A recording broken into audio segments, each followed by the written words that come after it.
Universal Mummy Marathon.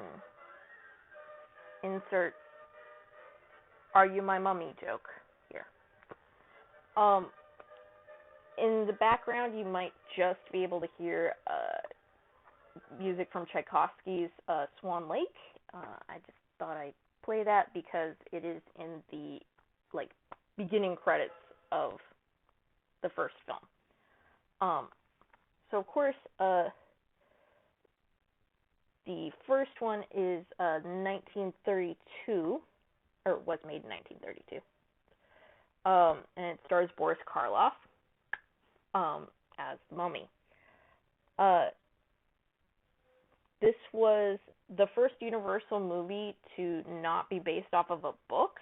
Instead, it was basically inspired by the opening of King Tut's tomb. Anyways, Karloff is the mummy. Sadly, he only appears in the full mummy makeup here very briefly for maybe 2 minutes. The remainder of the film, he is in the guise of Ardith Bay. Just like this. Not the best photo. But he's super wrinkly there. It still was an involved makeup, just not this level of involved. I believe this one took 8 hours. The makeup was designed by a guy named Jack Pierce, who also did the makeup for Frankenstein, Dracula, Wolfman. Basically, however you think of classic movie monsters, it was probably done by Jack Pierce. There was a delightful yet bittersweet documentary on here about Jack Pierce. He wasn't treated that well later.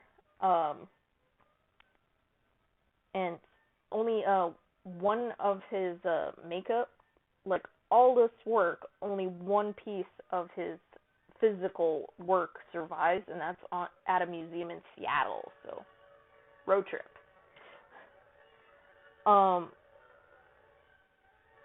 Anyway, yeah, this really is the best film, is the first one, without a doubt. It's a classic. The ones that follow don't really seem to be sequels. They have all new characters. Obviously, none of the same actors are in them. For prime example is Boris Karloff's mummy is named Imhotep after the architect / deity who designed the pyramids, or one of the pyramids, and then the princess's name was Ankhsenamen. They're not named that in any of the following films.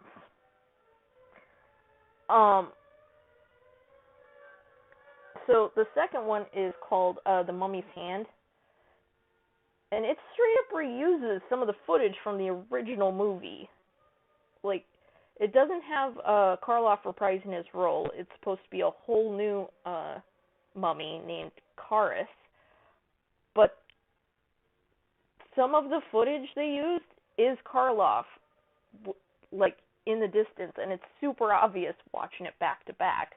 Probably not so obvious at the time, because there was 8 years in the interim. This film came out in 1940, and the first one was 1932. I feel like it leans towards comedy, but it doesn't really work, and it's really, weird. For example, there's one scene where they just found a colleague dead, and, later that same evening, they're in the same tomb where he was murdered, where they found his body, and are just joking about what they're gonna do with the treasure and stuff, and I was like, dude, your coworker died, 2 hours ago. Not really appropriate. Also, they use,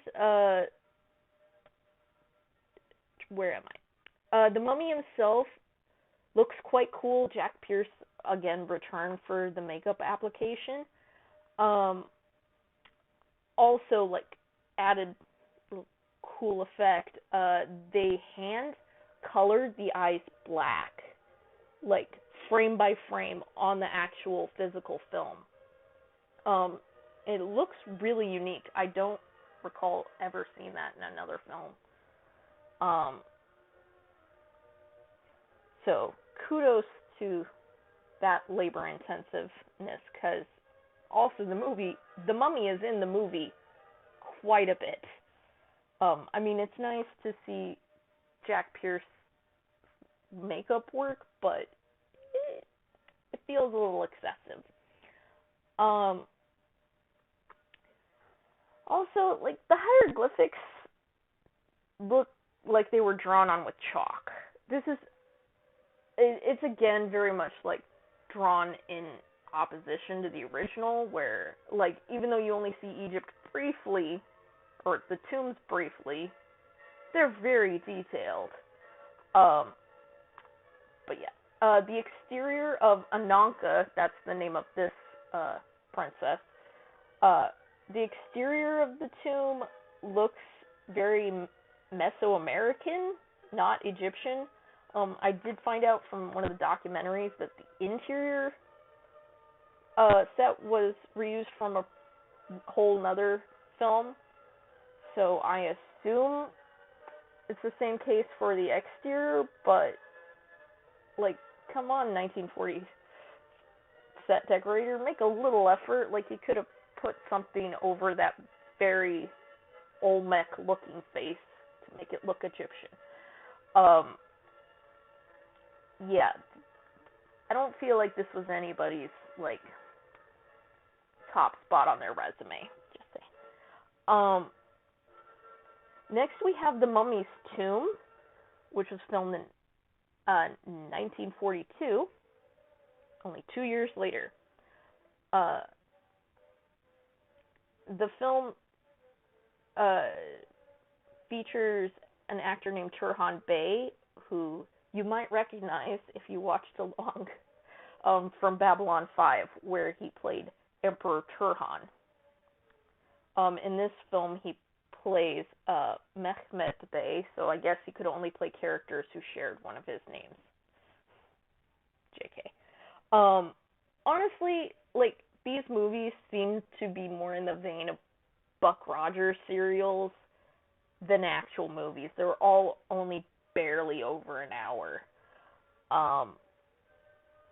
The first 10 minutes of this film are a recap of the previous film. Like, dude, we get it. Get on with the actual film. I feel like it was just a cheap, like, time suckage. Also, this film is supposed to be a full generation later somehow. The Mummy's Tomb is supposed to be 30 years later, even though there was nothing to suggest in the previous film that it was at any other time other than the 40s. Also, this one is set in America, instead of Egypt, probably because the sets were easier to make. And in this film, the mummy is played by Lon Chaney Jr., although the credits in this film and the following 3 films in which he appeared all omit the junior. I don't know if they were trying to, like, make people think it was his dad still in movies, even though he died in the late 20s. I don't know. Next we have 2 films, both released in 1944. The first one being The Mummy's Ghost.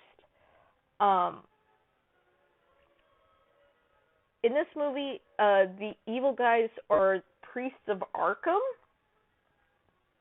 even though in the last few movies, which this is a sequel to, they were the priests of Karnak.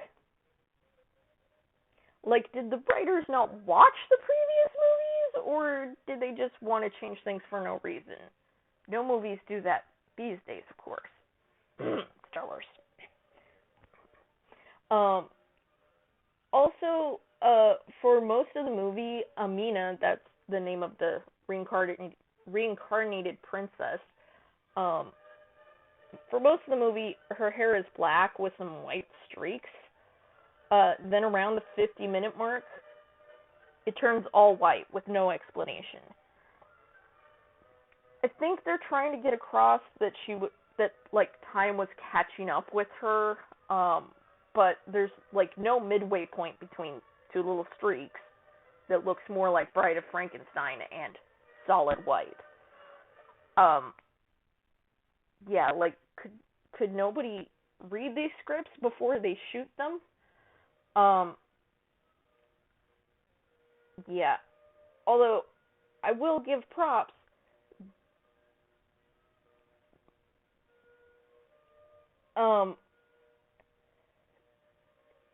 Where am I? This one did straight up have the girl die.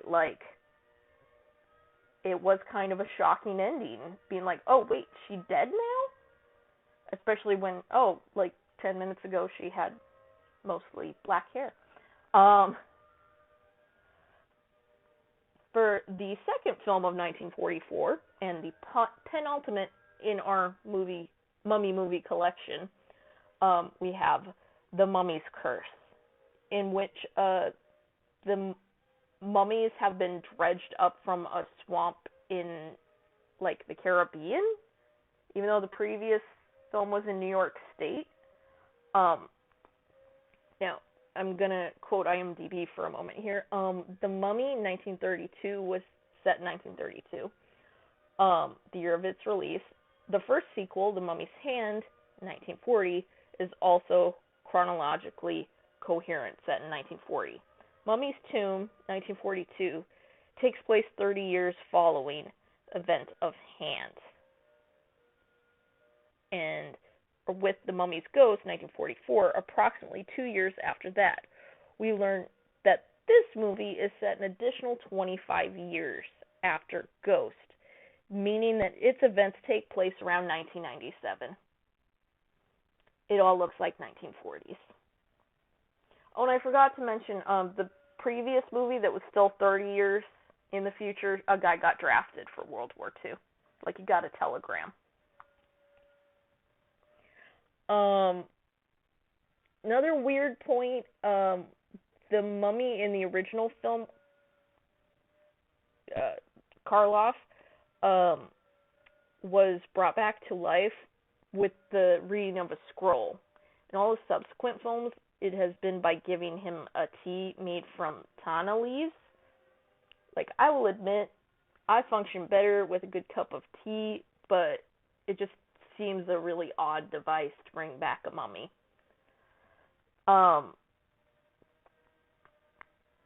Yeah. There is, I will admit, a cool scene when the lady mummy is coming out of the swamp. She does look pretty gnarly, but for the time. Finally, we come to Abbott and Costello. Abbott and Costello meet the mummy, which was a different mummy. So we're on our third mummy now. This one's name is Clarice, and there's no significant other mummy in this one. This movie also features a young Michael Ansara, who, again, if you've been watching along, will recognize as a technomage on Babylon 5. That's right, you can connect these movies to 2 different episodes of Babylon 5. Anyways, the mummy in this one was played by stuntman Eddie Parker, who had previously been the stunt double for Lon Chaney Jr. In the previous films, which is kind of cool because he got to level up. Allegedly, Lon Chaney Jr. had problems with filming while sober, so that's why they decided to have a new guy. I really did enjoy the Abbott and Costello mummy. One thing is the makeup is decidedly inferior. It was by this point implemented by Bud Westmore, not Jack Pierce, and you can definitely see the difference. If the name Westmore sounds familiar, it's because they're basically like a makeup dynasty. Like they're a whole family of makeup and hair people. Several generations now have worked in movies and television makeup. The most famous, in my opinion, would probably be Michael Westmore, who worked on Star Trek: The Next Generation, Deep Space Nine, and Voyager.